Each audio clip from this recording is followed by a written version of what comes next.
Queremos darles la bienvenida a esta conversación a la que le hemos puesto como título la promoción y el fomento de la lectura en Colombia, un tema bastante relevante y pertinente, sobre todo, creo yo, en los tiempos actuales.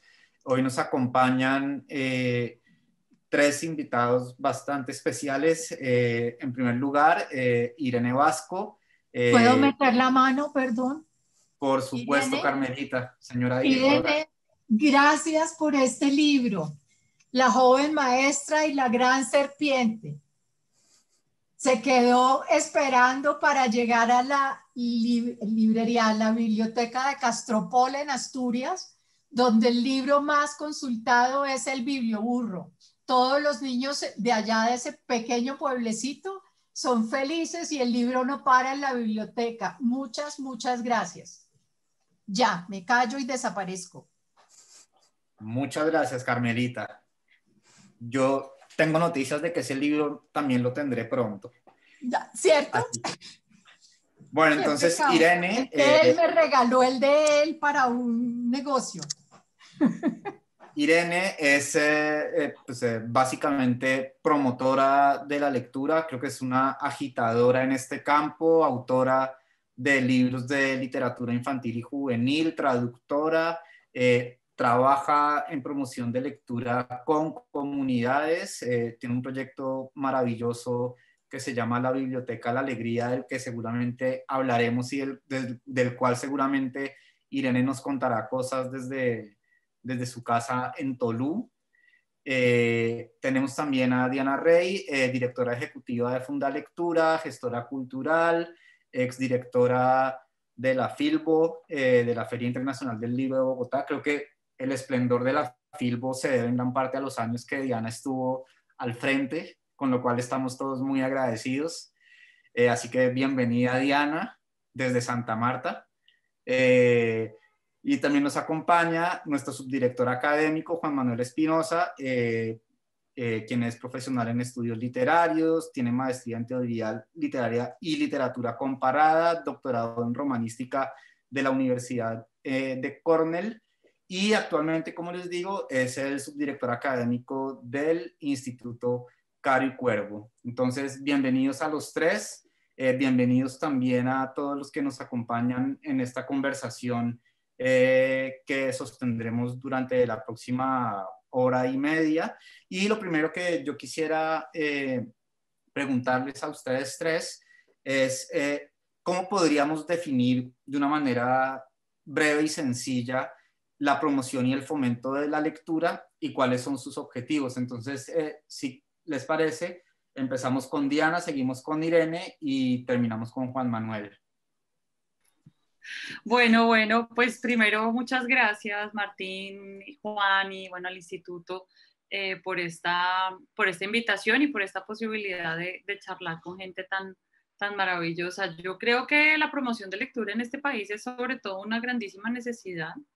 Eh, Estamos en un país en donde el acceso a los contenidos sigue siendo complejo, donde la concentración de librerías está en las grandes ciudades, donde la circulación de libros pues sigue teniendo caminos un poco misteriosos a pesar de que tenemos por fortuna bibliotecas públicas. Así es que yo creo que la promoción de lectura es una necesidad imperante. Creo que acompañar a los bibliotecarios del país, que ya Irene nos contará lo que significa esa tarea titánica en las condiciones más extremas, es fundamental. Creo que el trabajo que hacemos desde entidades como Fundalectura, desde el instituto, desde los ministerios, por dotar con buenos libros las bibliotecas necesita de manera indispensable un acompañamiento y un seguimiento. Contar qué son esos libros, quiénes los producen, cuáles son los autores que están detrás, entregar herramientas para que esos libros circulen de la mejor manera, creo que es esencial. Y creo que un promotor de lectura básicamente lo que es un buen lector y un seductor. Eh, y eso es a lo que le apostamos, ¿no? Una persona que logre transmitir ese amor y esa pasión por la literatura, que logre enviar ese mensaje de la posibilidad de acceder a los libros, de no necesitar, digamos, cartones académicos alrededor para disfrutar de una buena lectura. Y creo que ese es el objetivo central de un buen promotor, o por lo menos así lo vemos desde Fundalectura. Perfecto, Diana, muchas gracias. Irene, seguimos contigo, por favor. Comienzo por agradecer a Martín, a Juan, a Carmen, a Diana, porque una vez más nos encontramos, y a todos los que están presentes. Vi que está mi amiga Teresita Medina en INSA. Nos conocimos hace más de 20 años en talleres allá creando una sala infantil. Voy viendo por ahí a otros buenos amigos. Me alegra que estén por aquí. Y creo que lo que estoy diciendo hace parte de ese trabajo de promoción de lectura, de ir de un lado a otro acompañando los procesos lectores que tienen que comenzar en algún lado. Lo primero es la llegada de los libros, por supuesto, pero los libros no llegan solos a formar lectores, tienen que ir acompañados de voces, de la animación. Algo tan discutido, suele decirse que lo de la animación es algo pasado de moda, que eso eran unas personas que decían pinte lo que entendió, y de eso no se trata. Animar los libros es darles vida, sacarlos de las cajas, mostrar todo el poder simbólico y de convocatoria y de emoción que tienen.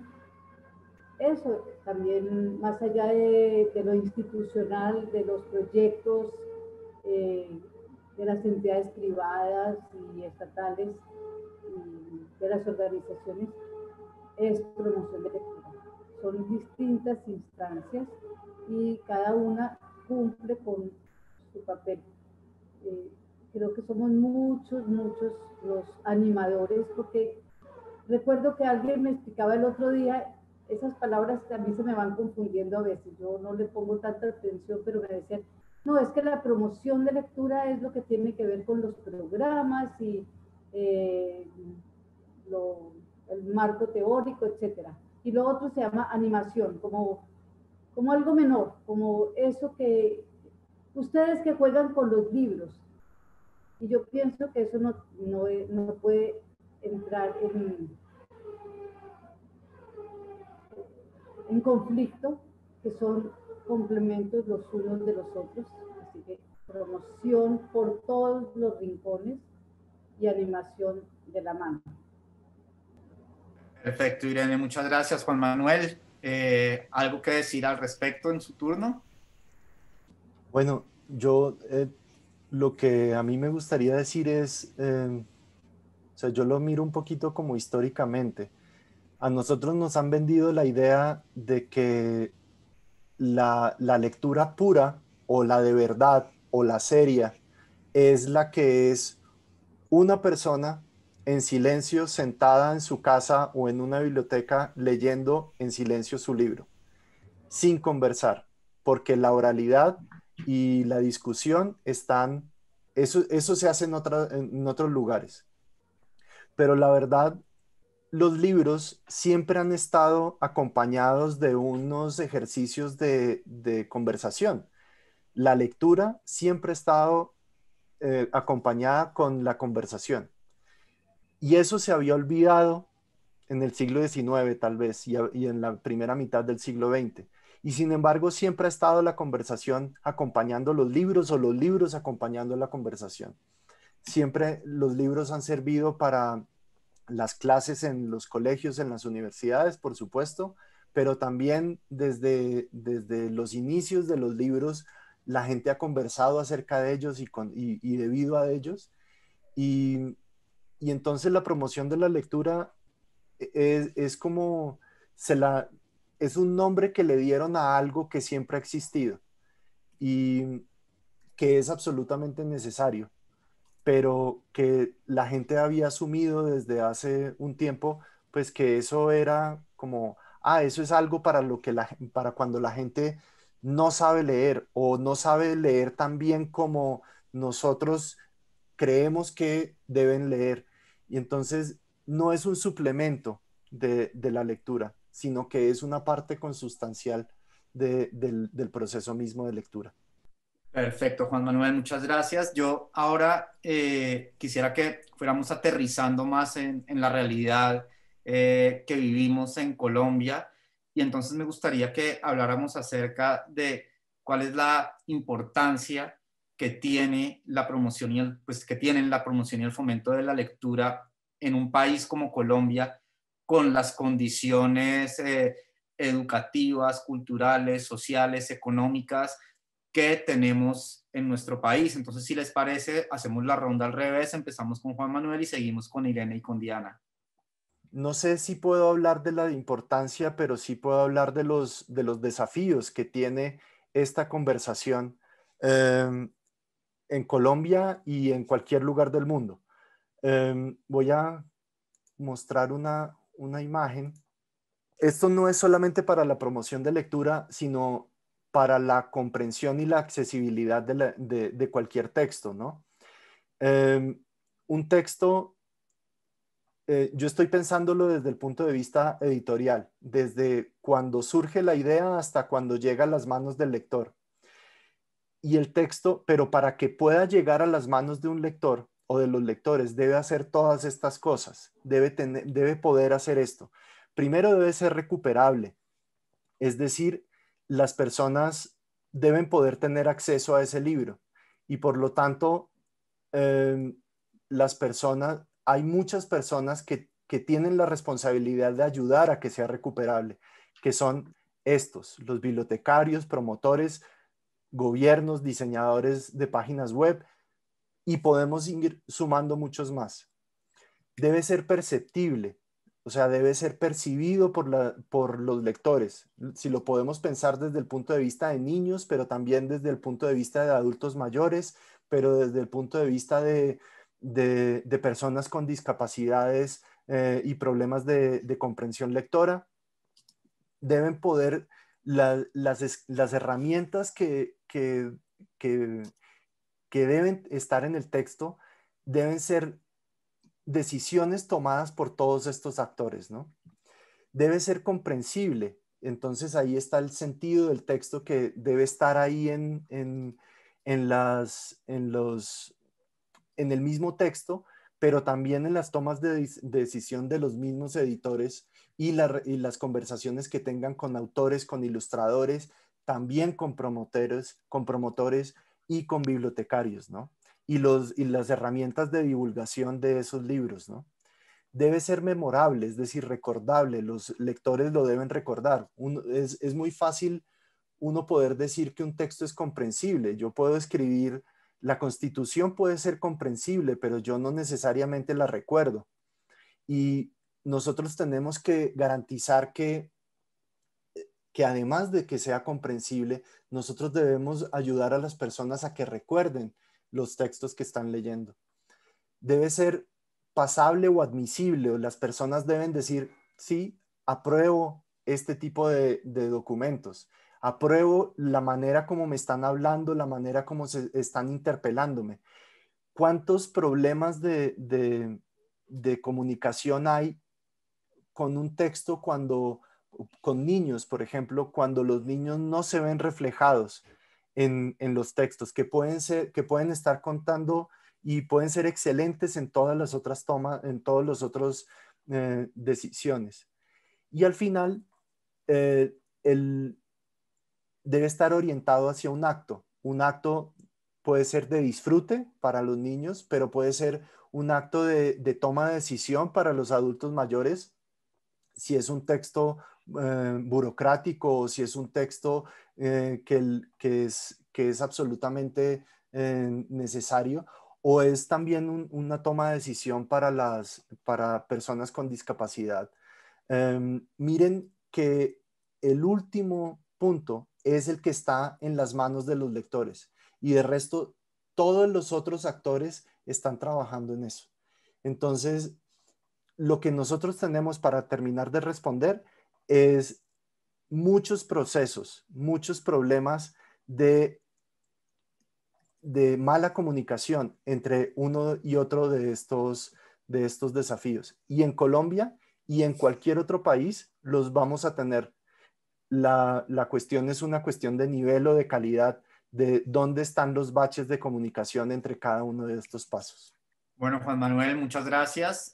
Seguimos con Irene, entonces, por favor. Te escuchamos, Irene. Estaba poniendo mucha atención a todo a todos los componentes que parten del texto. Yo decía, yo me rajo. Yo, por ejemplo, sé muy bien qué estoy leyendo en este momento y soy una lectora empedernida aquí en la playa, sobre todo, a pesar de lo que venga de trabajo, tengo el tiempo de leer por fortuna y he podido leer mucho. Pero yo no te puedo decir cuál fue la novela que leí la semana pasada.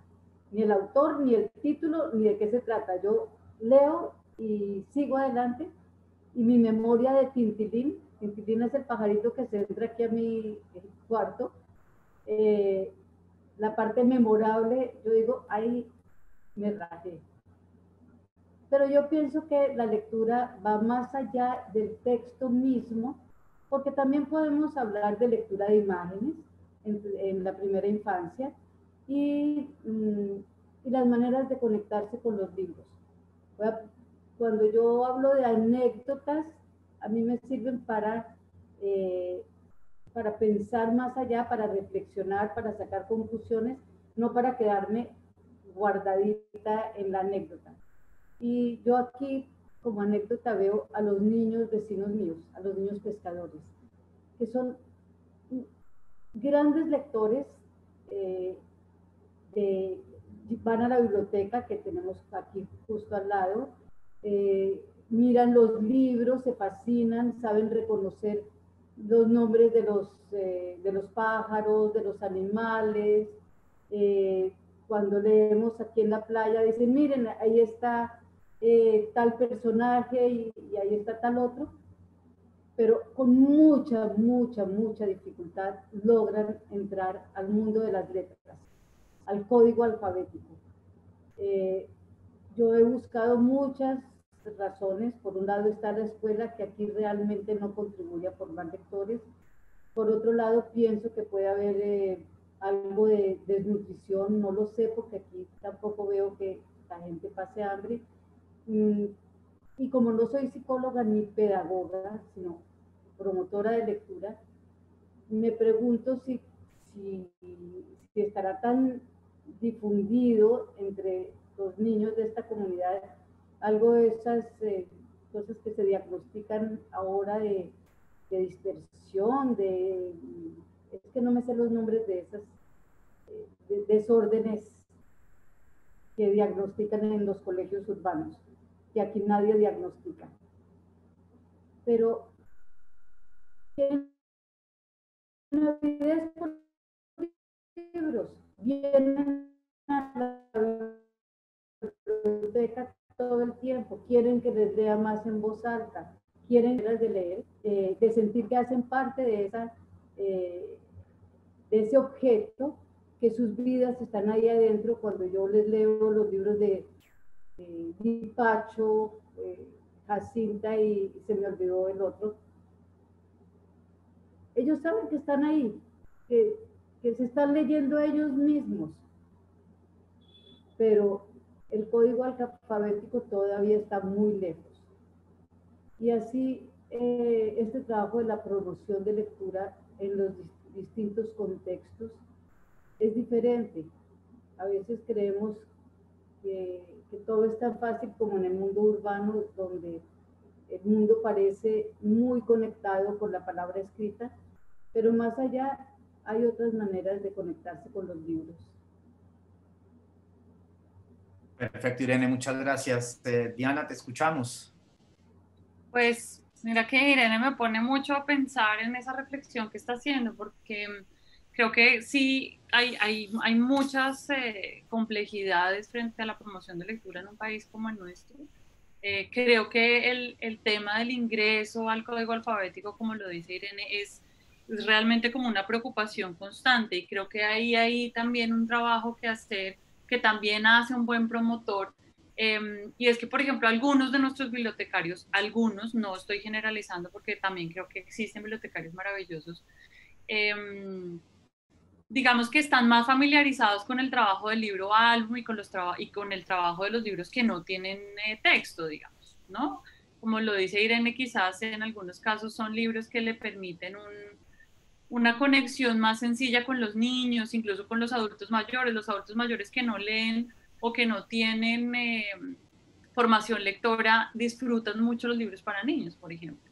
Pero creo que un buen promotor también hace que ese ingreso al código escrito, que ese trabajo de lectura se vaya haciendo de manera tranquila, paulatina, y digamos al ritmo que se necesite. Yo estoy de acuerdo con Irene y creo que allí también, sin generalizar, hay un problema, digamos, en la escuela y en la concepción de los programas académicos en los colegios, en donde se hace una fractura, digamos, de ese trabajo bueno que se logra con algunos bibliotecarios y con algunos promotores de lectura. Y es esto que nos decía Irene antes de cuando un profe está trabajando un libro cualquiera en el colegio, pues se entran en estas lógicas de preguntarle a los niños qué pasó en, no sé, en una página o cuál era el nombre del personaje principal o como unas reflexiones que realmente no tienen nada que ver con el acto mismo de leer y que al final terminan haciendo un distanciamiento inevitable, porque si tú estás en una actividad en donde te sientes evaluado, juzgado y criticado,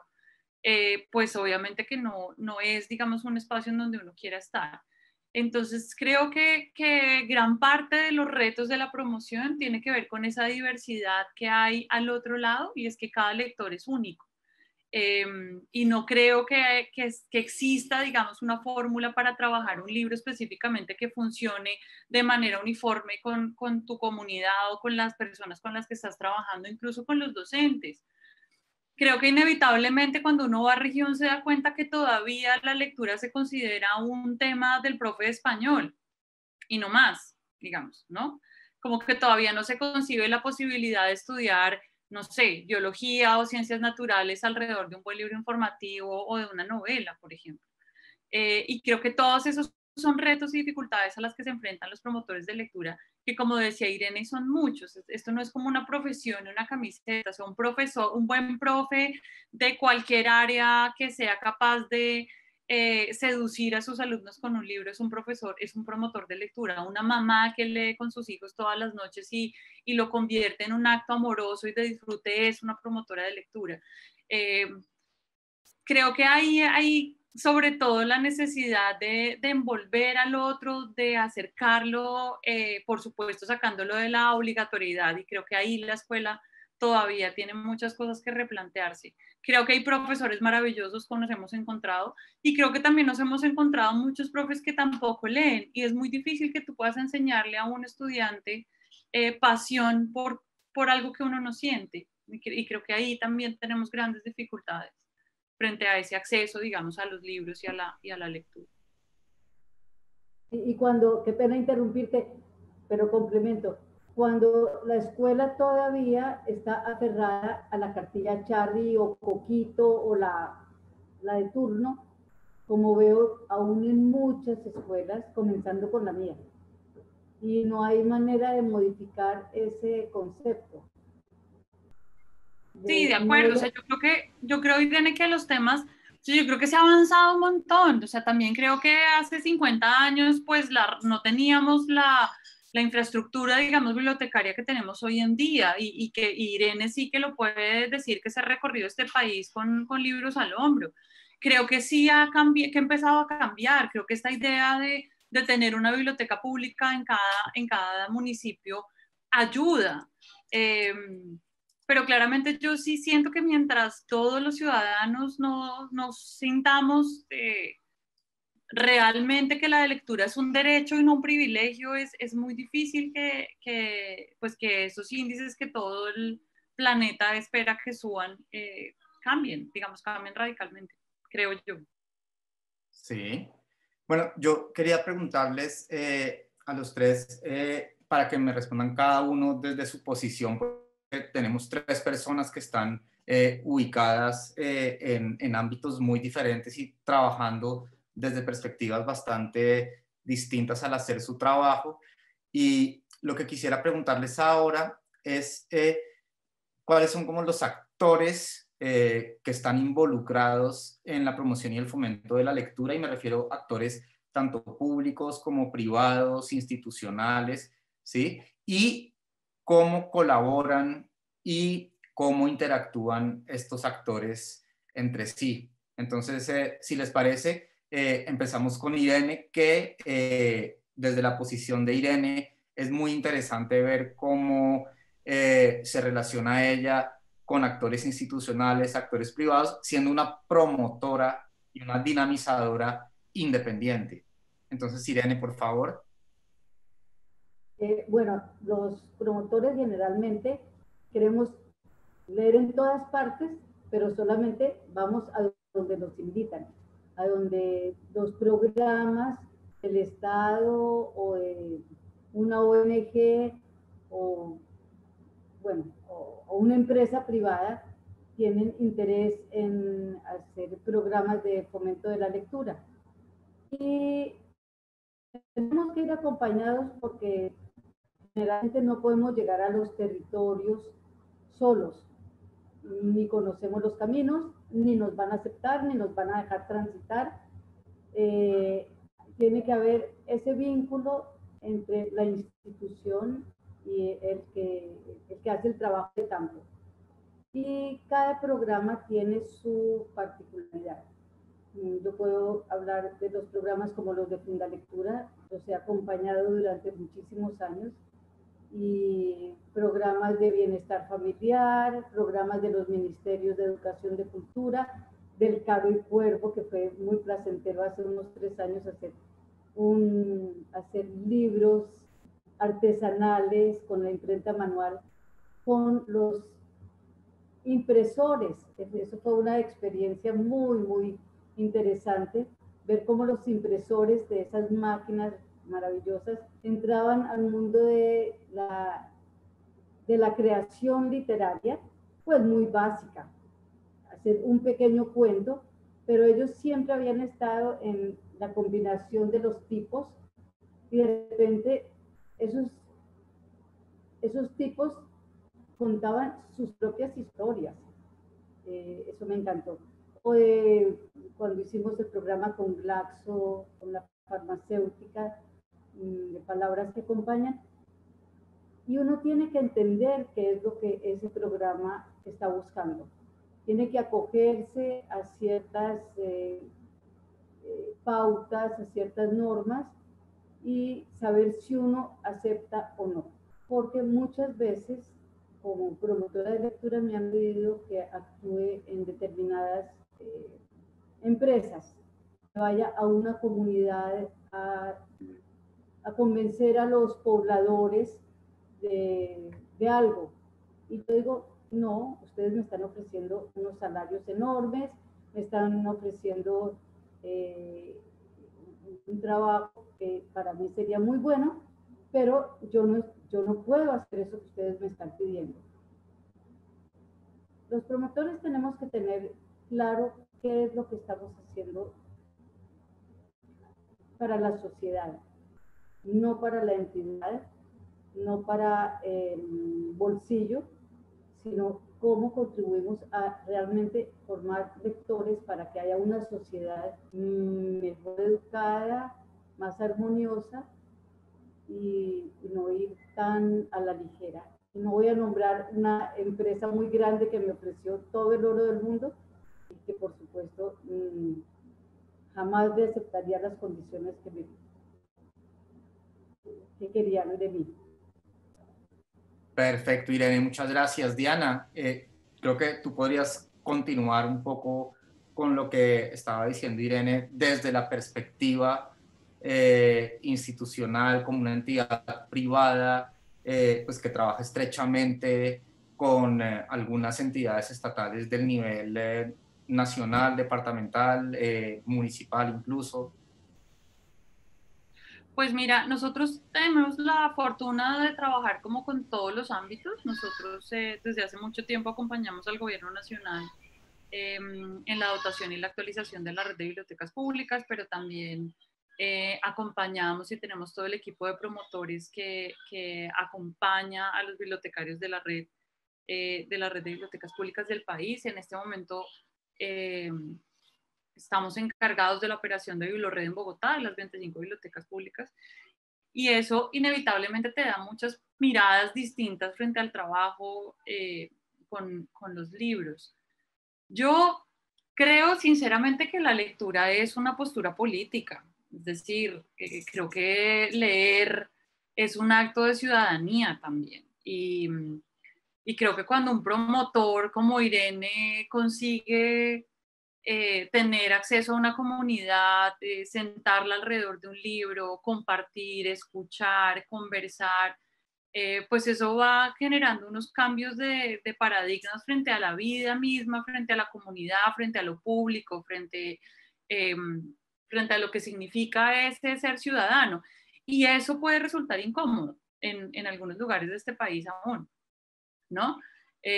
Ayer tenía una conversación y me acordé una vez que fui a La Guajira y unos señores de La Guajira estábamos haciendo un taller de promoción de lectura con madres comunitarias y más o menos al final del taller me dijeron que me volviera para Bogotá porque yo estaba llevándole libros a las mujeres y los libros hacían que la gente pensara y que a ellos no les tenía ningún interés en que sus mujeres pensaran. Y eso habla, digamos, del poder de lo que puede lograr un promotor de lectura. O sea, yo creo que a veces pensamos que es un trabajo, digamos, bonito, como dice Irene, que muchas veces se minimiza de alguna manera, ¿no? Que se anima, que se hace animación de lectura y que los niños pasan un rato alegre y ya está. Y yo, al contrario, creo que los promotores de lectura al final están creando cambios importantes en las comunidades y eso ahora que hablamos de retos, pues intimida y molesta en algunos lugares. Entonces,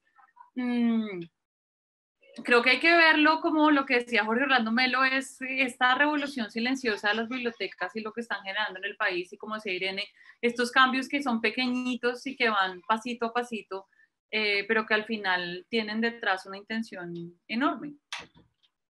Perfecto, Diana, muchas gracias. Juan Manuel, ahora Diana mencionó algo que habíamos comentado nosotros hace un par de días relacionado con la lectura y el ejercicio de la ciudadanía. No sé si quiera irse por ese lado o si quiera abordarlo desde una perspectiva diferente. Bueno, yo lo veo desde el punto de vista del instituto. El instituto es una pequeña universidad y las universidades en general tienen 3 misiones hacia la sociedad. Una es formar personas. Y entonces ahí están las carreras, están los posgrados, etc. Otra es la investigación. Y entonces están los grupos de investigación, la investigación básica, el desarrollo tecnológico, etc. Pero hay uno que lo llaman de maneras distintas, la tercera misión universitaria, que es la extensión universitaria. Y dependiendo del país, dependiendo de la universidad, si es pública, si es privada, se llama de maneras distintas. Esa es la extensión. La extensión, la apropiación social del conocimiento, la divulgación, etcétera, etcétera. Pero ¿qué es eso? Es llevar el conocimiento producido en la universidad o en otras universidades a que la ciudadanía pueda apropiárselo. No simplemente escucharlo, sino hacerlo propio, hacerlo suyo. En ese sentido, la promoción de la lectura es apropiación social del conocimiento. Es ayudar a que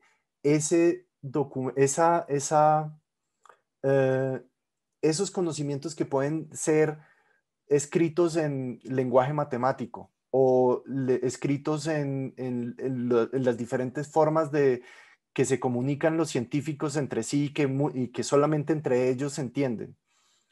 Y los científicos naturales y los científicos sociales, ¿no? Los sociólogos, los politólogos, los abogados también hablan en jergas. Y eso, de alguna manera, la promoción de lectura también logra compartir ese conocimiento que debería ser para todos, pero que debido a que está escrito en un lenguaje tan poco claro, no le llega a las personas. Es el trabajo que se puede hacer a través de un libro, de una experiencia de lectura, para enseñar la definición de Colombia como un Estado social de derecho. O sea, la primera oración de la Constitución. Pero eso es complejo. Probablemente solamente los abogados, los sociólogos, los politólogos lo pueden comprender con todas sus repercusiones, pero llevarlo hasta los diferentes públicos. No estoy hablando solamente de niños, por supuesto. Estoy hablando de adolescentes, estoy hablando de estudiantes de primeros años de universidad, estoy hablando de personas que nunca han pasado por una educación secundaria o superior. Ahí está el valor de esta actividad de la promoción de lectura en tanto apropiación social del conocimiento. Bueno, yo quisiera que fuéramos aterrizando cada vez más. Ah, perdona, Irene. Sí, es que yo oigo a Juan hablar de las universidades y no puedo dejar de hablar yo también del rol de la universidad en esto de la formación de lectores y la educación. Mi trabajo actual casi todo es ser maestra de maestros, a quienes les tengo el mayor cariño y respeto y son los protagonistas de la historia de Colombia, digo yo, porque están en el aula de tiempo completo en el mundo, en el país entero, y tienen que formar a estos ciudadanos. La universidad no les está dando las herramientas para formar lectores.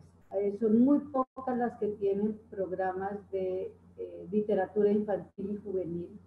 Siguen aferradas a las antiguas lecturas canónicas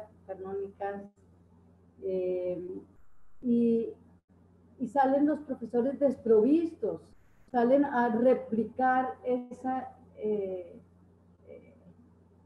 ese canon sin poder conectarse realmente ni ellos como lectores, ni a sus estudiantes como nuevos lectores con la lectura. Así que yo sí responsabilizo no a los maestros, sino a la formación que siguen recibiendo en algunas trabas en este proceso de transformación de la nación, que como dice bien Diana, es lento, son procesos, pero ese proceso también tiene que ver con esa línea que viene desde más arriba. Aquí nada más están 2 estudiantes de mi comunidad, 2 afrodescendientes, para usar las palabras políticamente correctas, que están estudiando a distancia desde la biblioteca La Normal de Sincelejo. Y tienen una colección maravillosa de libros, tienen los mejores libros para niños y jóvenes que uno pueda encontrar en una biblioteca. Y jamás tocan uno de esos libros. Yo les digo, yo les leo, yo les muestro, yo les enseño. Dicen, no, no tenemos tiempo. En la universidad los profesores nos ponen otras tareas. Y digo, pero si van a ser profesores de primaria y de preescolar, ¿cómo? No, no hay tiempo, no hay tiempo. Bueno, yo lo que quisiera preguntarles ahora es cómo es el día a día, para ir aterrizando en cosas más concretas, de el oficio de un promotor de lectura desde su experiencia cotidiana. Es decir, me gustaría que Irene nos contara cómo es su trabajo con las comunidades, cómo es la vida de la Biblioteca La Alegría, cómo son sus viajes con mochila al hombro por distintas regiones del país, que Diana nos contara también cómo trabajan los equipos de Fundalectura en los distintos escenarios donde operan, con los promotores de lectura, con todas sus redes de promotores.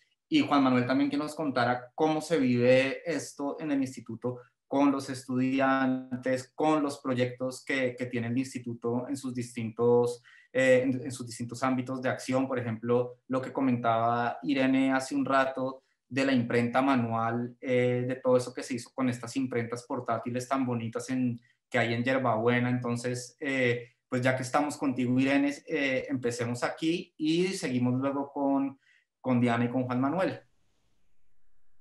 Bueno, contar sobre mi vida de correcaminos tomaría mucho rato, pero quiero hablar un poquito sobre reflexionar sobre lo que eso ha significado para mí y lo que quisiera proyectar para los que vienen detrás, porque los años, la edad y todo me van encerrando un poco en la pantalla, y a mí me ha gustado mucho aprender a ser profesora desde mi escritorio y no tener que agarrar la moto, la mula, el bote con tanta frecuencia. Aunque me fascinan las aventuras, lo seguiré haciendo si puedo, pero no con tanta frecuencia. Y si puedo seguir dictando cursos como los de este semestre vía internet, me va a encantar. Pero hay una cosa que a mí me preocupa siempre de todo este trabajo de promoción de lectura, es que puede convertirse en activismo. Somos miles los que vamos por aquí, por allá, y nos encontramos en los buses y en los pueblos y en los hoteles, y decimos: ¿y a usted cómo le fue allá en el río Guaviare? ¿Y usted qué encontró en las montañas del Cauca? Y nos vamos contando las historias, pero siento que no está quedando una historia, que es también parte de la historia de Colombia, por escrito, que las bitácoras no se llevan, y las bitácoras son la reflexión de todo ese activismo. ¿Qué pasa cuando yo llego a esta comunidad en el Cauca, digamos, a un resguardo indígena, y dicto el taller con estos libros que despiertan todo el entusiasmo? Un libro abre otro libro y llegan los mayores y los menores, etcétera, y llego al frente a la otra comunidad y no encuentro ningún interlocutor con los mismos libros, con el mismo material. ¿Por qué aquí me funcionó? ¿Por qué aquí no? ¿Qué pasa? ¿Qué encontré? ¿Cómo logré conectarme? ¿Por qué tuve que partir de las canciones y la tradición oral en lugar de arrancar con mi libro favorito como suelo hacer? Eso tiene que quedar escrito, tiene que ser una reflexión para que haya avances realmente. Y las instituciones encargadas de armar los programas, los que vayan a pensar desde el escritorio cómo van a usar el presupuesto, qué libros se van a comprar, a quiénes van a encargar de llevar y de animar esos libros. Esa debería ser una fuente más de información para a la hora de formular programas, que son programas enormes, programas de Estado que tienen que incidir realmente en la población y ser un poco más profundos. Entender también a través de las bitácoras de los promotores cómo es el país en realidad, cómo el presupuesto para hacer un programa en un departamento de Colombia, por ejemplo, es perfecto, porque hay rutas de buses, porque hay rutas normales de aviación, etcétera, pero que ese mismo presupuesto que se va a aplicar para todo el país no funciona en ese otro departamento, en donde hay que navegar durante 8 horas en lancha, y que la gasolina vale todo lo del mundo, y que ese presupuesto va a ser, no va a alcanzar para nada. Las bitácoras de los promotores son elementos valiosos que van contando la memoria de la historia de Colombia, pero también fuente de información para todos estos programas. No sé si me salí del tema, pero no podía dejar de hablar de las bitácoras. No te preocupes, Irene. Seguimos con Diana, por favor. No, pues no puedo estar más de acuerdo con Irene. Yo creo que desde la institucionalidad lo que nosotros hacemos es intentar hacer un trabajo muy juicioso con nuestros promotores, organizar con ellos reuniones previas y ejercicios de formación en los que nos ha acompañado Irene algunas veces y en donde invitamos también a otros profesionales que tengan la posibilidad de darles herramientas justamente para que sus actividades eh, no sean las mismas, es decir, como hay que, esa idea de tener un respeto frente al lugar a donde llegas, de entender cuáles son las dinámicas de ese lugar, cuáles son sus necesidades y sus intereses antes de presentar o de abordar una actividad de promoción de lectura, pues es absolutamente esencial. Por eso mismo lo que dice Irene, hay cosas que funcionan perfectamente en un lugar y son un desastre en otro. Y hacer que los promotores sean conscientes de la responsabilidad que tienen y llevar, digamos, como una maleta de humildad cada vez que llegan a un lugar es esencial. Nosotros tratamos de trabajar las bitácoras, Irene, y yo estoy de acuerdo contigo, son absolutamente esenciales. Y trabajamos con los promotores un ejercicio que es la autobiografía lectora y es también un poco indagar ese promotor de dónde viene, cuáles son las lecturas que lo han formado, cuáles son sus intereses, y a partir de ahí también encontrar cuáles son como sus fortalezas y cuáles no. Digamos, no todos los promotores son maravillosos con niños, hay unos que son fantásticos para trabajar con niños en primera infancia y hay otros promotores que son fantásticos para trabajar con adultos mayores. Y creo que entender también un poco esas fortalezas hace que podamos orientar mucho mejor los proyectos. Lo otro, Martín, que hacemos y que este año sobre todo nos ha tocado hacer es pensar todo el tiempo de qué manera podemos seguir llegando a las comunidades sin estar ahí.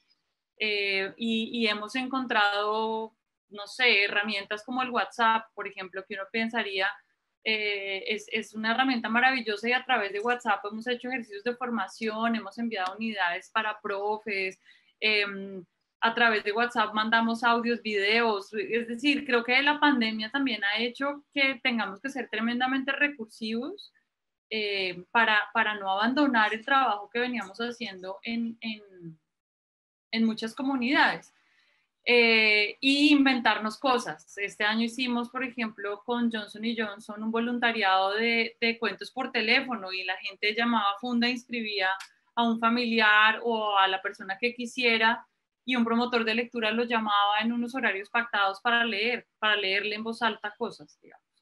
Entonces, yo siento que el tema de la promoción y la tarea del promotor pues tiene que ver con eso, con inventarse cosas, con esto que nosotros llamamos siempre la lectura en espacios no convencionales, pues es que este año se volvió un espacio no convencional y nos ha tocado a todos encontrar herramientas y maneras de continuar con el trabajo y de no abandonarlo.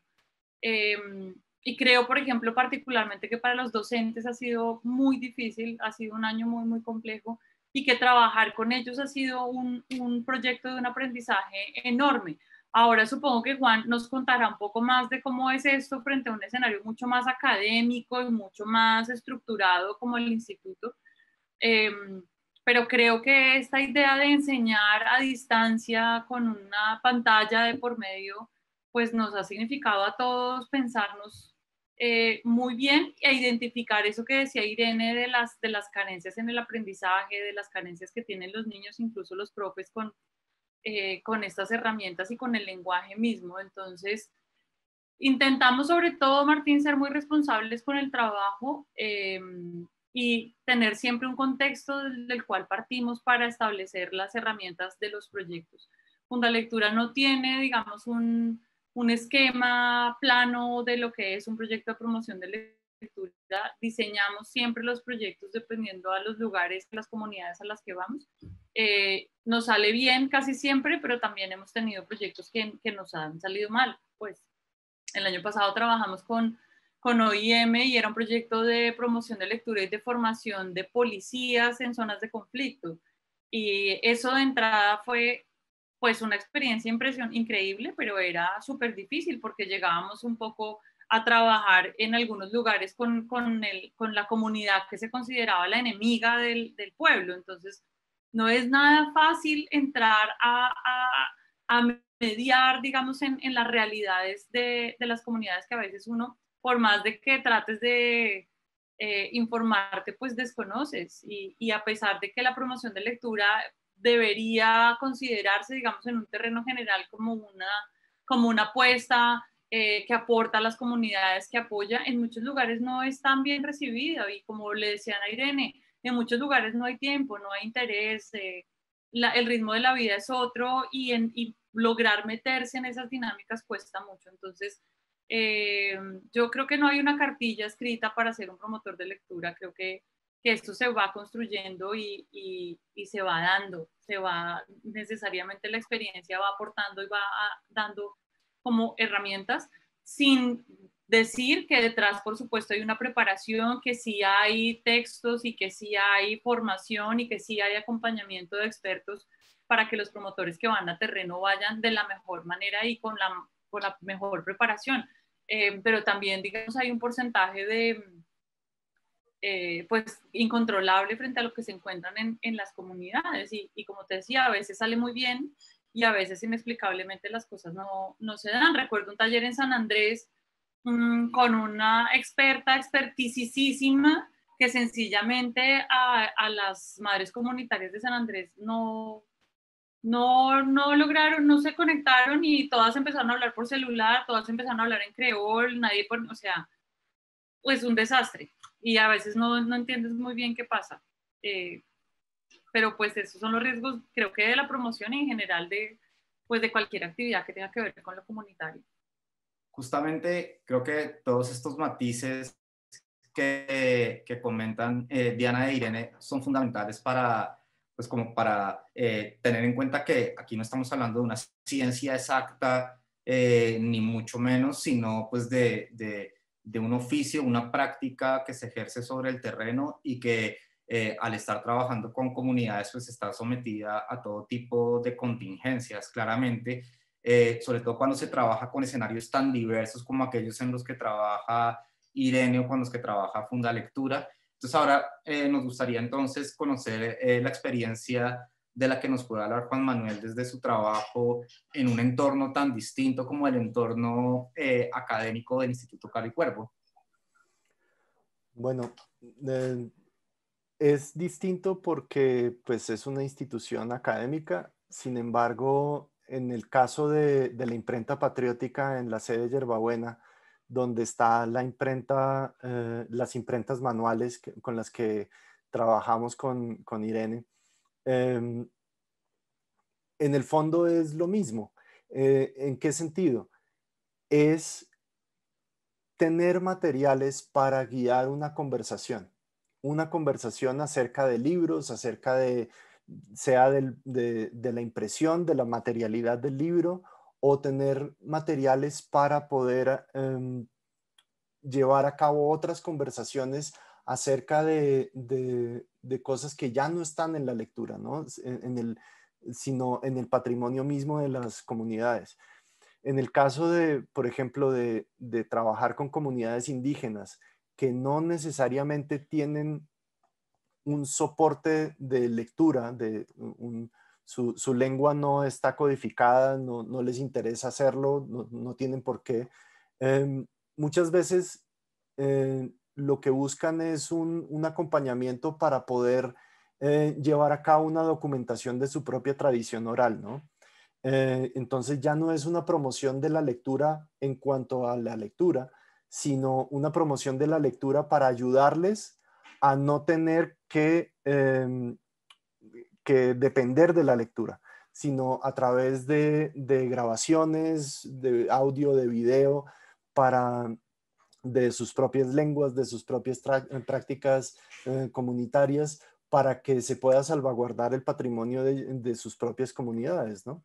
Entonces, pero en el fondo, lo que se está tratando de hacer, bien sea desde un entorno académico o no, es lo mismo si entendemos esta promoción de lectura como un espacio donde se guían conversaciones acerca de ciertas ideas o acerca de ciertas experiencias, acerca de ciertos textos, alfabéticos o no alfabéticos. Perfecto. Hace un rato Diana comentaba que en este contexto de pandemia Fundalectura se había visto enfrentada pues, a limitaciones para trabajar sobre el terreno y que, por ejemplo, entonces una de las estrategias que habían encontrado era trabajar por WhatsApp, este programa tan bonito de los cuentos por teléfono. Yendo en esa dirección, yo quisiera que nos contaran de qué manera se benefician la promoción y el fomento de la lectura de la emergencia de lo digital en todo sentido y qué retos le plantea este fenómeno a este campo de trabajo. Si quieres, empezamos contigo, Diana. Sí, pues Martín, yo creo que la pandemia y este año lo que nos ha enseñado sobre todo es que todos estamos intentando reaccionar de la mejor manera posible frente a lo que está pasando. Es decir, aquí nadie tenía pues un manual frente a cómo debía hacerse promoción de lectura a distancia o formación o bueno. Para nosotros ha sido un reto en tanto que, claro, nuestros promotores están muy acostumbrados a trabajar con libros físicos, por ejemplo, cosa que yo sigo defendiendo, que creo que parte de lo que hace un promotor es también dignificar el objeto, es acercar el objeto mismo a las manos del lector y eso a mí me sigue pareciendo fundamental. Sin embargo, obviamente con la distancia y con la virtualidad, pues por supuesto que hemos tenido que utilizar herramientas digitales, libros digitales, bibliotecas digitales y demás. Pero creo que hay una cosa que me gustaría recuperar de lo que ha dicho Juan, y es que este año y estas circunstancias nos han obligado a darle un lugar mucho más importante a la conversación alrededor de los libros. Yo creo sinceramente que eso es una de las grandes carencias y de las grandes dificultades que tiene la promoción de lectura en la escuela, por ejemplo. Y es que esta relación muy jerárquica entre el profesor y los estudiantes no permite que esas conversaciones alrededor de los libros se den de manera espontánea, ¿no? Siempre hay como un maestro que sabe y un estudiante que está aprendiendo. Y creo que a veces los profes, y no estoy generalizando de nuevo, no permiten que esa conversación se dé de una manera mucho más abierta y natural. Es decir, que un estudiante pueda decir que el libro no le gusta, que no se siente cómodo, que no lo entiende, que no sé, creo que la conversación en este momento en la pandemia, por lo menos desde Fundalectura, nos ha ayudado a identificar eso, intereses, necesidades, carencias, dolencias. Yo sí creo que a través de la literatura pues nos ayudan como a entender el mundo un poco mejor. Y creo que eso para nosotros ha sido como uno de los retos, pero también como de los descubrimientos de este momento, y es parar un poco, ¿no? Y reflexionar y dejar un poco el automático de que si vamos a trabajar con niños ya sabemos un poco cuáles son las baterías de actividades que tenemos. No, creo que la pantalla de todas maneras te genera una dificultad adicional, y es que a pesar de que estamos todos conectados, pues el contacto no existe y la conexión que tú logras cuando estás presente no existe.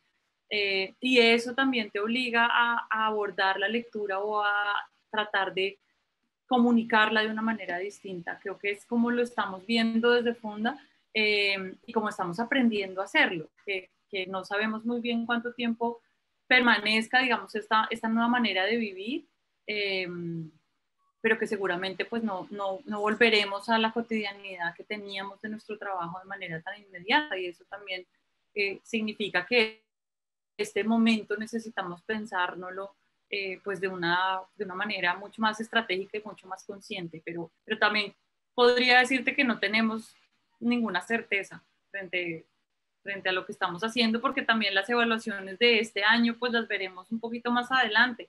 Como te digo, hay cosas que nos han funcionado muy bien, hay cosas que no, y las que nos han funcionado muy bien estamos tratando de fortalecerlas, y por supuesto de las que no nos han funcionado bien, pues también estamos intentando aprender. Creo que ese es también el trabajo del promotor todo el tiempo. Sí. Bueno, de hecho, es gracias a las consecuencias operativas de la pandemia que hoy podemos estar, Irene desde Tolú, Juan Manuel desde Bogotá, Diana desde Santa Marta y yo desde Madrid, reunidos de una manera más o menos sencilla, ¿sí?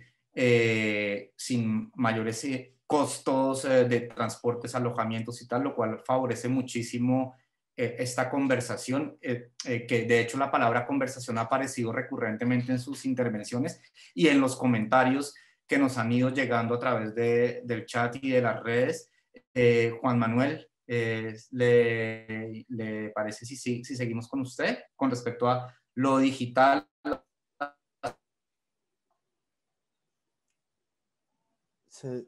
No le alcancé a escuchar sobre lo digital. Sí, sobre las oportunidades que nos ofrece lo digital para la promoción y el fomento de la lectura y también los retos que nos plantea para el trabajo en este campo. Pues por la experiencia del instituto, lo que hemos visto es el crecimiento, este tipo de actividades que, como esta, cuando las hacíamos físicamente, presencialmente, pues estábamos limitados a nuestros espacios y a la zona geográfica del instituto. No todo el mundo puede ir a mediodía o a las 5 de la tarde al centro de Bogotá o a la Hacienda Yerbabuena en Chía. Y muchas veces pues los eventos eran pequeñísimos. Ahora tenemos una presencia en muchísimos países. Nos sorprende que haya personas de países que no nos imaginábamos que nos estuvieran siguiendo, por ejemplo. Tenemos personas conectándose desde Marruecos, desde Egipto, desde Emiratos. Y, y eso es algo positivo. En términos de promoción de lectura de los libros, de los objetos, pues efectivamente lo que decía Diana, la materialidad, el tacto, los sentidos, el olor de la tinta, pues es algo que no podemos replicar, que no podemos imitar a través de la virtualidad. Pero, pero que tenemos la oportunidad unas por otras, ¿no? Tenemos la oportunidad de hablar con personas y de escuchar a personas desde que nunca habríamos podido escuchar de otra manera. Perfecto, Juan Manuel, muchas gracias. Seguimos contigo. Irene, por favor. Sí, para mí ha sido una experiencia de por fin salir de mi queja permanente. Siempre mi reflexión es, mis talleres son fragmentados, sin continuidad, sin profundidad, brinco de un lado a otro, hago un taller por aquí, la semana entrante otro por allá, no sé qué pasa con la gente que dejé, con lo que sembré, con lo que desencadené, nunca he podido recoger eso, bueno, nunca no, pero muy pocas veces, y por fin este año pude hacer cursos completos, cursos de principio a fin, con continuidad, con profundidad, en donde estuve conectada con los participantes permanentemente viendo el proceso. Eso para mí ha sido realmente una transformación positiva, por supuesto. Logré esos cursos que dictaba ya pedacitos, volverlos cursos consistentes en donde 30 horas, por ejemplo, de encuentros en vivo, así como el de hoy, me permiten ir hasta todos los rincones de lo que yo quiero transmitir, en cuanto a lectura, en cuanto a escritura, ejercicios continuados, para ir creciendo y enriqueciendo. Eso no es posible en la vida real, porque yo no puedo irme para ningún sitio y ninguna entidad tiene el presupuesto para mandarme a Cali, por ejemplo, a dictar un curso de tantas horas, de tantos días, de 2 meses. Y a través de la virtualidad es posible. He podido dictar hasta 2 cursos simultáneos con tranquilidad, escribiendo sobre cada parte del proceso, reflexionando, preparando muy bien las clases, sin tener que ir a los aeropuertos a las 4 de la mañana, esperar aviones, llegar tarde y devolverme a medianoche muy cansada para agarrar otro avión al otro día. Así que yo estoy muy contenta.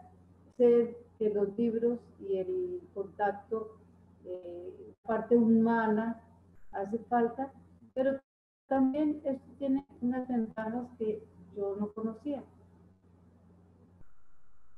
Perfecto, muchas gracias, Irene. Pues está claro que, dado que ha aparecido recurrentemente la alusión a la conversación en torno al ejercicio de la lectura y que lo digital nos permite en este momento, sobre todo, ampliar la conversación, hacer que esta conversación, como decía Juan Manuel, llegue a escenarios insospechados, pues creo que enriquece mucho este trabajo, tiene también sus limitaciones, pero pues digamos que nos ha abierto posibilidades que hasta hace poco no teníamos.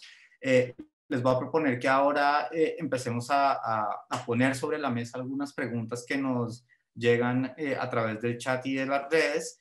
Y la primera pregunta que quisiera compartir con ustedes para que la comentemos es, voy a citar textualmente, ¿qué sentido puede tener que existan librerías y bibliotecas en municipios apartados si antes no se enseña el arte de leer, el amor por el libro?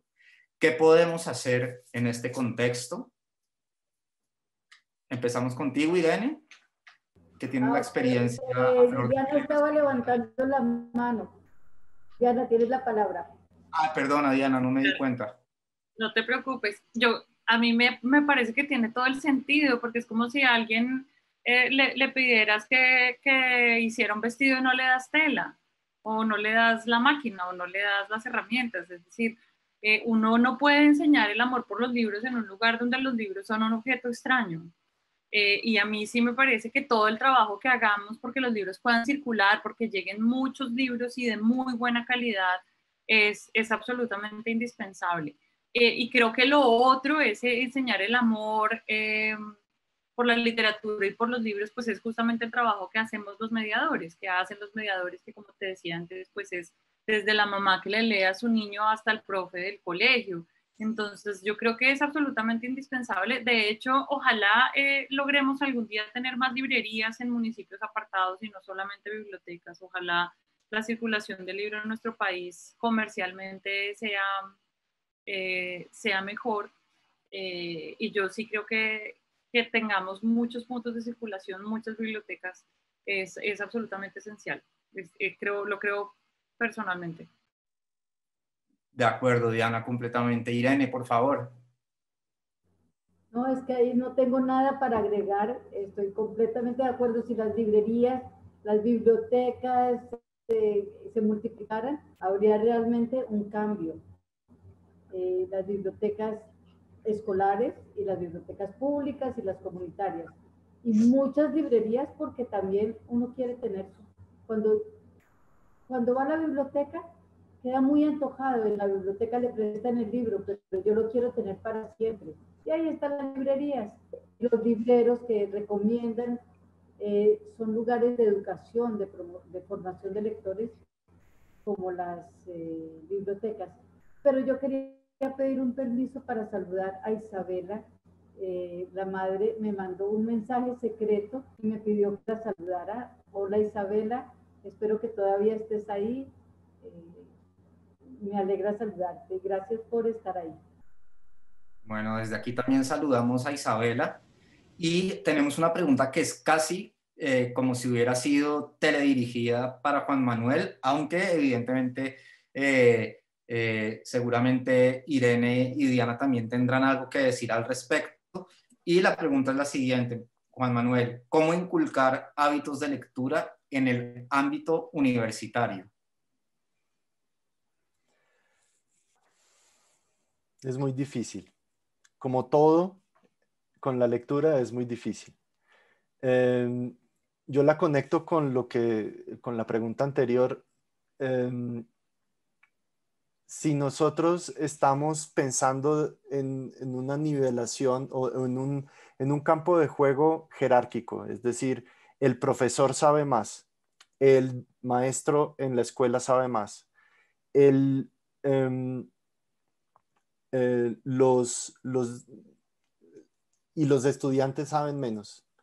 Y lo que tanto los estudiantes como los docentes asumen que la labor es que los docentes transmitan conocimiento a los estudiantes, sean estudiantes de posgrado, sean estudiantes de educación básica.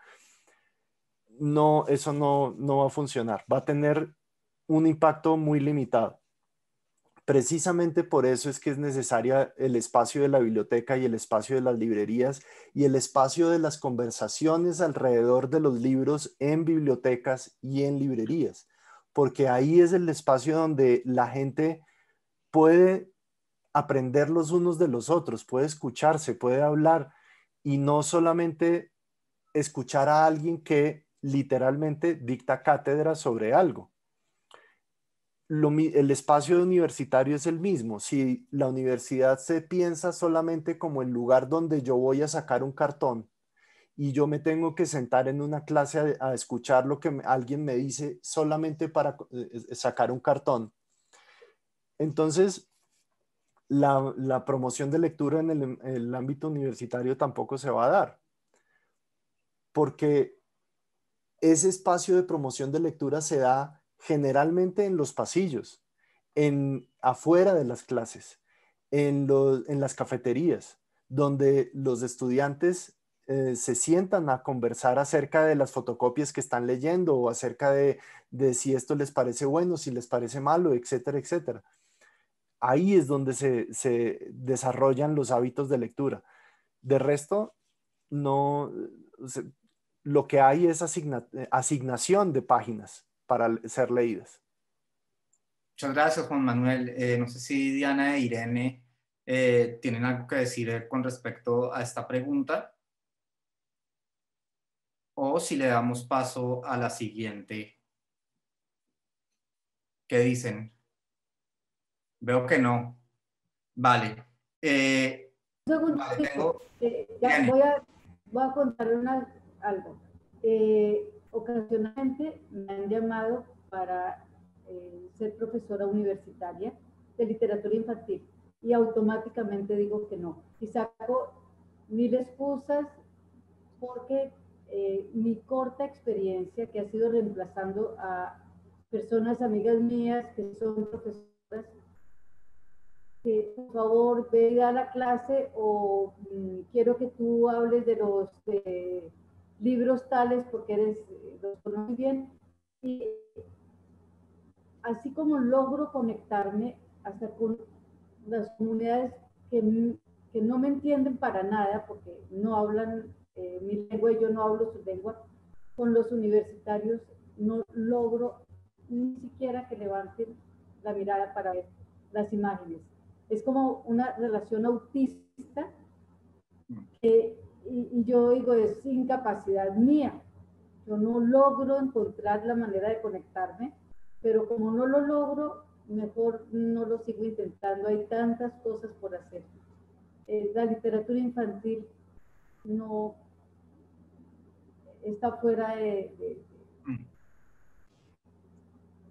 Sí, justamente alguien comentaba que, por ejemplo, en la universidad pedagógica tiene esa situación que tú comentas y es que hay muy poca presencia de la literatura infantil y juvenil y que hay quienes están trabajando para fortalecer la presencia de este tipo de literatura en estos escenarios académicos, particularmente en esta institución.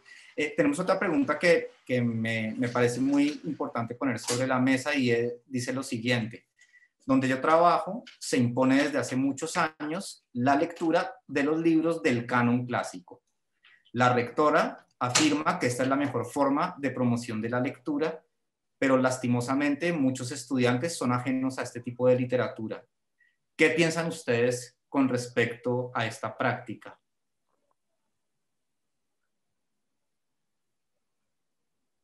Juan Manuel. Los libros son los libros. O sea, los podemos llamar cánones o no cánones, o depende qué se haga con ellos.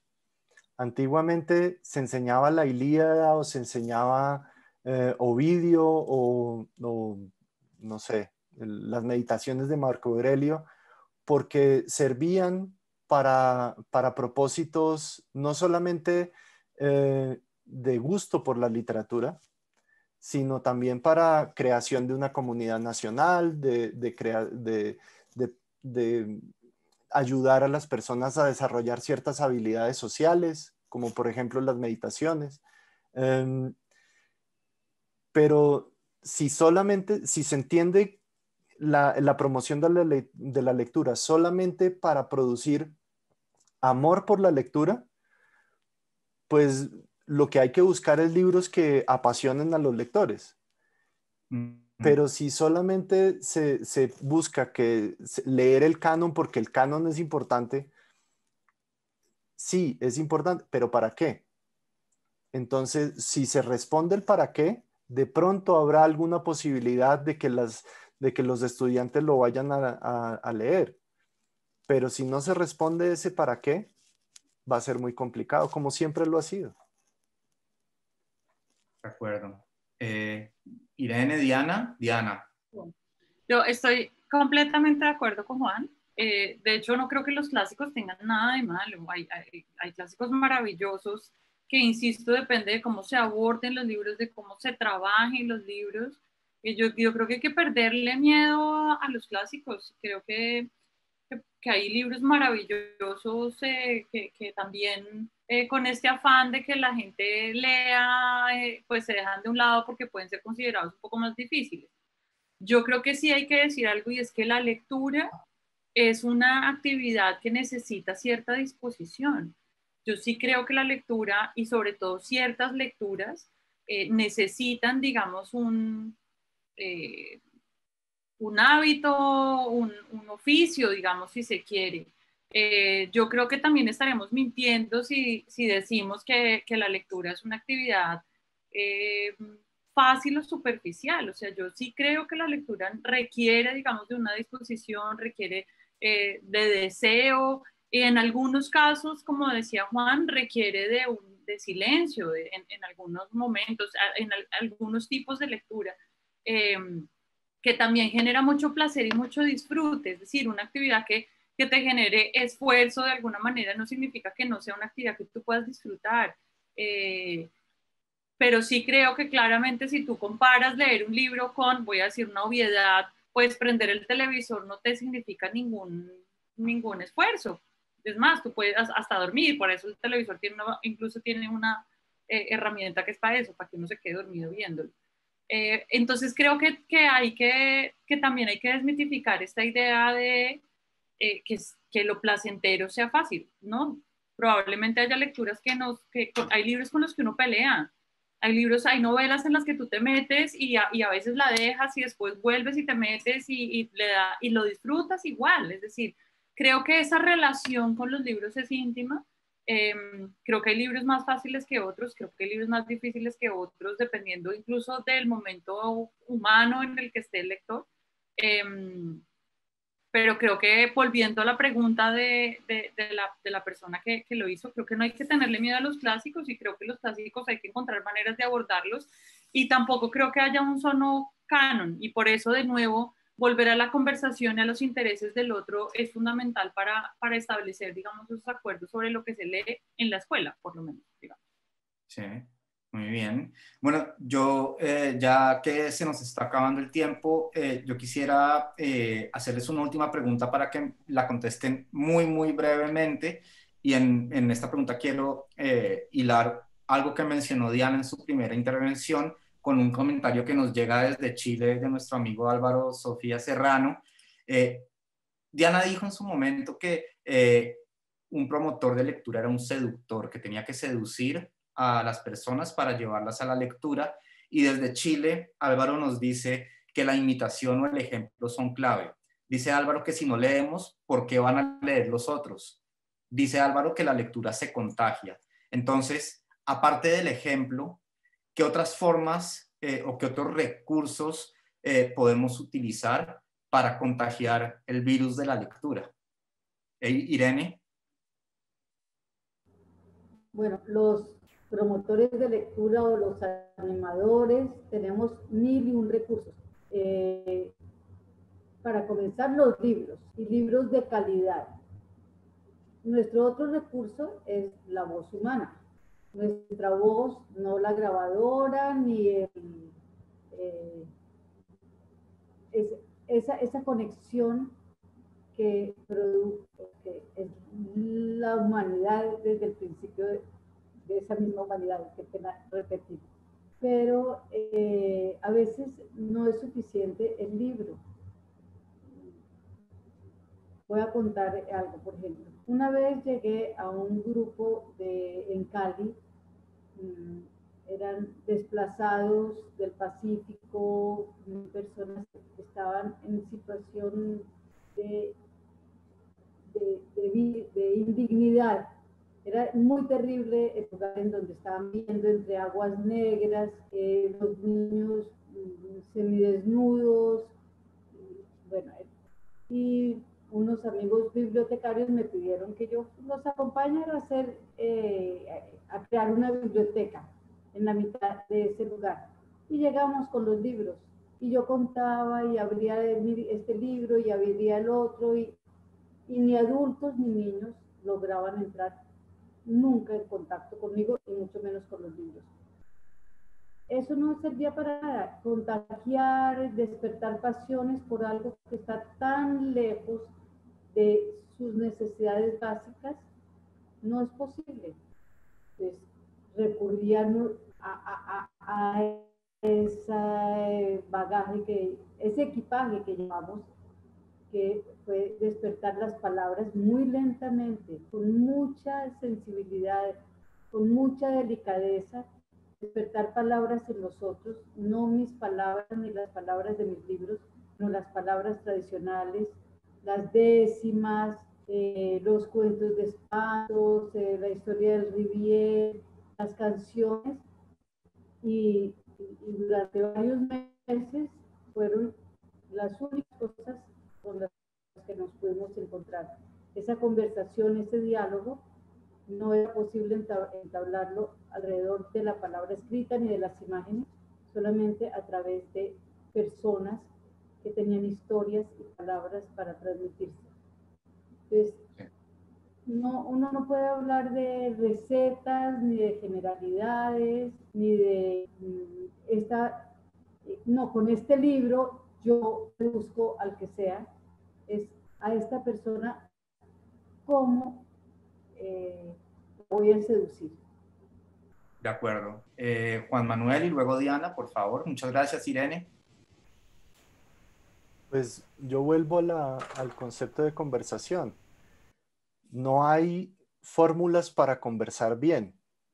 Se han escrito muchos libros y se venden esos libros, pero que sirvan, no.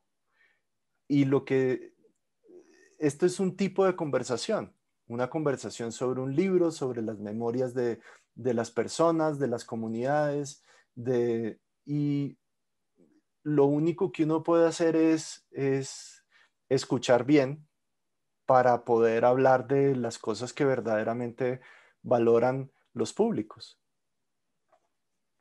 Completamente de acuerdo. Diana, muchas gracias, Juan Manuel. Sí, bueno, no tengo mucho más que decir, estoy de acuerdo con el comentario de nuestro amigo chileno, y creo que esa historia que nos cuenta Irene es justamente lo que hace un buen promotor, y es encontrar cuál es el camino para lograr esa conexión con el otro, y ver de qué manera el libro empieza a convertirse en ese puente. ¿no? Creo que eso es exactamente lo que intentamos hacer.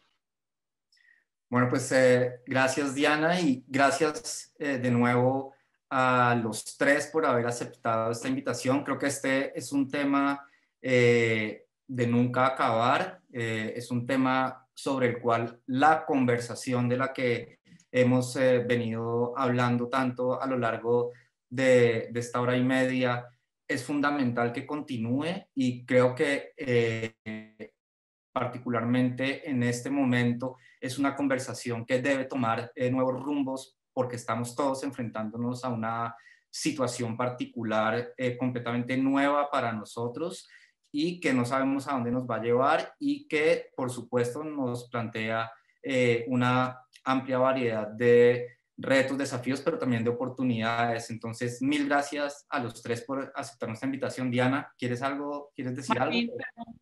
Sí, es que estaba leyendo el comentario de Carol de la Universidad Pedagógica y quería decirle que cuando quiera el Centro de Documentación de Fundalectura está completamente a su disposición para el trabajo que quiera hacer con la universidad.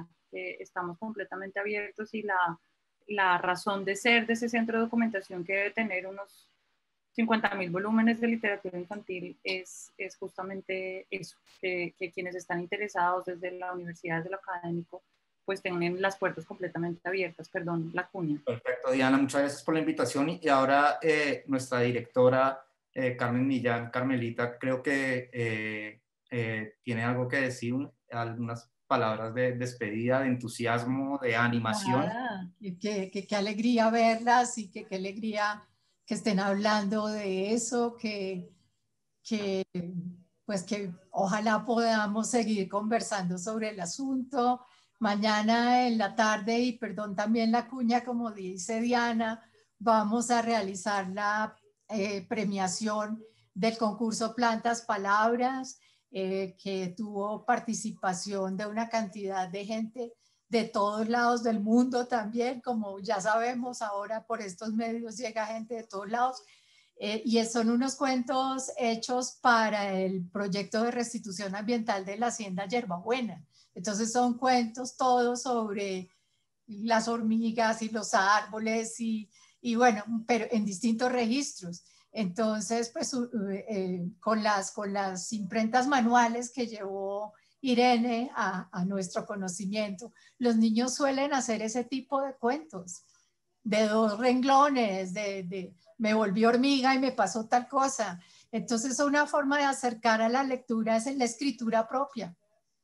Claro. Gracias, Irene, y gracias a todos, porque qué alegría. Yo siempre digo a los escritores, hace poco tuvimos también, Juan sabe, la premiación de los niños escritores del concurso de la Pera de Oro de Genesano, que son de Boyacá, y este año escribieron sobre el cuidado. Antes de la pandemia salió el tema, se les propuso el cuidado, y escribieron pues en la pandemia sobre el cuidado y participaron 3.600 niños escribiendo y ellos están leyéndose y leyéndose los unos a los otros. Entonces, pues son formas que tenemos de llegar y son leídos por escritores, por la gente de escritura creativa del instituto, los estudiantes reciben sus comentarios. Entonces ahí hay una comunidad muy bonita, ¿no? que es lectora y que es lectora de sus cosas y tienen lo que llaman en edición peer review. Entre ellos se controlan. Entonces hay muchos caminos, Gracias, Irene. Gracias, Juan Manuel. Hemos hablado de esto muchas veces. Y bueno, gracias, Diana, porque ustedes nos ayudan cantidades. Bueno, como siempre. Gracias a ti, Gracias, Carmen, Carmelita. porque no sabía que estaba. Gracias a ti por contar que la imprenta está viva. Pero totalmente. Claro. Eso me pone muy, muy feliz. Claro Gracias, que sí. Carmelita. Saludos, linda. Gracias, Carmelita, por compartir con nosotros la cuña, por además traer a colación estas historias. y por habernos acompañado hoy. De nuevo, gracias a todas las personas que nos acompañaron esta tarde, esta mañana, final de mañana en América. Y gracias también de nuevo a nuestros 3 invitados que creo que le echaron mucho fuego a esta conversación para seguir avivándola. Que tengan un buen resto de día. Hasta luego.